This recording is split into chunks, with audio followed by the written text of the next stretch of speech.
ಬಳ್ಳಾರಿಯಲ್ಲಿ ನಡೆದ ರಾಜಕೀಯ ದ್ವೇಷಕ್ಕೆ ಅಮಾಯಕ ಬಲಿ. ಸ್ಪೀಡ್ ನ್ಯೂಸ್ಗೆ ಸ್ವಾಗತ. ನಾನು ಜೋಯಲ್ ಐಗೌಡ್. ಬಳ್ಳಾರಿಯಲ್ಲಿ ಇಬ್ಬರು ನಾಯಕರ ನಡುವಿನ ರಾಜಕೀಯ ದ್ವೇಷ ಒಬ್ಬ ಅಮಾಯಕ ವ್ಯಕ್ತಿಯ ಬಲಿ ಪಡೆದುಕೊಂಡಿದೆ.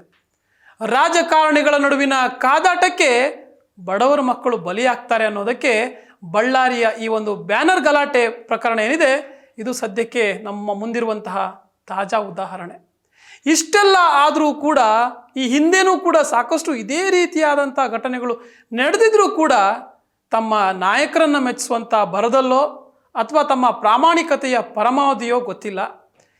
ಏನೇ ಆದರೂ ಪಕ್ಷಕ್ಕಾಗಿ ತಮ್ಮ ನಾಯಕರ ಪರವಾಗಿ ಎದೆ ಕೊಟ್ಟು ಹೋರಾಟವನ್ನು ಮಾಡುವಂಥ ಕಾರ್ಯಕರ್ತರಿಗೆ ಸಿಗುವಂಥ ಬಹುಮಾನ ಸಾವು, ನೋವು, ಮನೆ ಮಂದಿಯ ನೋವು, ಆ ಗೋಳಾಟ, ನಿಜಕ್ಕೂ ಇದೆಲ್ಲ ನೋಡ್ತಾ ಇದ್ರೆ ಯಾರಿಗೆ ಆದರೂ ಕರುಳು ಚುರುಕನ್ನುತ್ತೆ. ಈಗಾಗಲೇ ಕಾಂಗ್ರೆಸ್ ಕಾರ್ಯಕರ್ತ ರಾಜಶೇಖರ್ ಗುಂಡೇಟಿಗೆ ಬಲಿಯಾಗಿದ್ದಾನೆ. ಆತನ ಮನೆಯಲ್ಲೂ ಕೂಡ ಇದೇ ರೀತಿಯಾದಂತಹ ವಾತಾವರಣ ನಿರ್ಮಾಣ ಆಗಿದೆ. ಇನ್ನೊಂದೆಡೆ ಬ್ಯಾನರ್ ಗಲಾಟೆ ವಿಚಾರ ರಾಜಕೀಯ ತಿರುವನ್ನು ಪಡ್ಕೊಂಡಿದೆ. ದೊಡ್ಡ ದೊಡ್ಡ ನಾಯಕರೆಲ್ಲರೂ ಕೂಡ ಆರೋಪ ಪ್ರತ್ಯಾರೋಪಗಳಲ್ಲೇ ಬ್ಯುಸಿಯಾಗಿಬಿಟ್ಟಿದ್ದಾರೆ.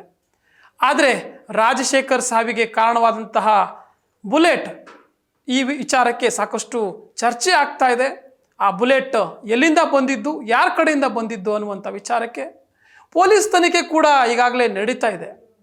ಇದೀಗ ಆತನ ಸಾವಿನ ಸ್ಫೋಟಕ ಮಾಹಿತಿ ಬಯಲಾಗಿದೆ. ಭರತ್ ರೆಡ್ಡಿ ಆಪ್ತ ಸತೀಶ್ ರೆಡ್ಡಿ ಗನ್ಮ್ಯಾನ್ ಫೈರ್ ಮಾಡಿದಂತಹ ಬಂದೂಕಿನ ಬುಲೆಟ್ ತಗುಲಿನೇ ಈ ಒಬ್ಬ ಯುವಕ ರಾಜಶೇಖರ್ ಮೃತಪಟ್ಟಿರುವಂಥದ್ದು ಅನ್ನುವಂಥದ್ದು ದೃಢಪಟ್ಟಿದೆ. 12 mm ಬುಲೆಟ್ನಿಂದ ರಾಜಶೇಖರ್ ಜೀವ ಹೋಗಿದೆ. ಸತೀಶ್ ರೆಡ್ಡಿ ಖಾಸಗಿ ಗನ್ಮ್ಯಾನ್ ಕೂಡ ಇದೇ ಗನ್ನನ್ನು ಬಳಸ್ತಾ ಇದ್ರು. ಈ ಪ್ರಕರಣದ ಸಂಬಂಧ ಈಗಾಗಲೇ 5 ಗನ್ಮ್ಯಾನ್ಗಳನ್ನು ಬ್ರೂಸ್ಪೇಟೆ ಪೊಲೀಸರು ವಶಕ್ಕೆ ಪಡೆದುಕೊಂಡಿದ್ದಾರೆ. ತನಿಖೆ ಮುಂದುವರಿಸಿದ್ದಾರೆ. ಪಂಜಾಬ್ ಮೂಲದ 3 ಗನ್ಮ್ಯಾನ್ಗಳನ್ನು ಈಗಾಗಲೇ ವಶಕ್ಕೆ ಪಡೆಯಲಾಗಿದೆ. ಈ ಗಲಾಟೆ ಪ್ರಕರಣದ ಸಂಬಂಧ 2 ಗುಂಪುಗಳ ಮೇಲೂ ಕೂಡ ಪೊಲೀಸರು FIR ದಾಖಲಿಸಿಕೊಂಡಿದ್ದಾರೆ. 50ಕ್ಕೂ ಹೆಚ್ಚು ಮಂದಿಯನ್ನ ವಿಚಾರಣೆ ನಡೆಸಿದ್ದಾರೆ. ಪ್ರಮುಖ ಆರೋಪಿಗಳು ಸೇರಿ ಹಲವರ ಬಂಧನದ ಸಾಧ್ಯತೆ ಕೂಡ ಇದೆ. ಗಲಾಟೆ ಸಂದರ್ಭ ಸ್ಥಳದಲ್ಲಿದ್ದಂತಹ ಶಾಸಕ ಭರತ್ ರೆಡ್ಡಿ ಆಪ್ತ ಸತೀಶ್ ರೆಡ್ಡಿಯೂ ಕೂಡ ಅರೆಸ್ಟ್ ಆಗುವಂತಹ ಸಾಧ್ಯತೆ ಇದೆ. ಸತೀಶ್ ರೆಡ್ಡಿ ಸ್ಥಳಕ್ಕೆ ಬಂದ ನಂತರನೇ ಈ ಒಂದು ಗಲಾಟೆಯ ಒಂದು ವಿಕೋಪಕ್ಕೆ ಹೋಗಿರುವಂಥದ್ದು. ಸತೀಶ್ ರೆಡ್ಡಿ ಮೇಲೆ ಹಲ್ಲೆಗೆ ಜನಾರ್ದನ್ ರೆಡ್ಡಿ ಕಡೆಯವರು ಮುಂದಾಗ್ತಾರೆ. ಇದೇ ವೇಳೆ ಸತೀಶ್ ರೆಡ್ಡಿ ಖಾಸಗಿ ಗನ್ಮ್ಯಾನ್ಗಳು ಫೈರಿಂಗ್ ಶುರು ಮಾಡಿದ್ರು. ಇನ್ನು ಈ ಪ್ರಕರಣದ ಸಂಬಂಧ ಭರತ್ ರೆಡ್ಡಿ ಹಾಗೂ ಜನಾರ್ದನ್ ರೆಡ್ಡಿಗೂ ಕೂಡ ಸಂಕಷ್ಟ ಎದುರಾಗುವಂಥ ಸಾಧ್ಯತೆ ಇದೆ. ಗಲಾಟೆಗೆ ಸಂಬಂಧಿಸಿದಂತೆ ಈಗಾಗಲೇ ಒಟ್ಟು 6 ಪ್ರಕರಣಗಳು ದಾಖಲಾಗಿವೆ.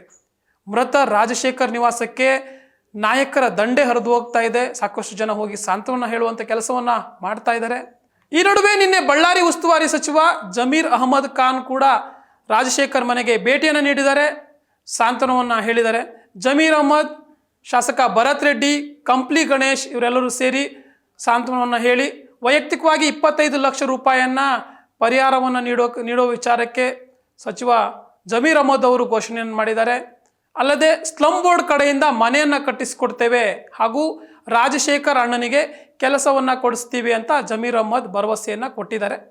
ಬಡ ಕುಟುಂಬದಲ್ಲಿ ಬೆಳೆದಿದ್ದಂತಹ ರಾಜಶೇಖರ್ ಕುಟುಂಬಕ್ಕೆ ಆಧಾರ ಸ್ತಂಭವಾಗಿದ್ದ.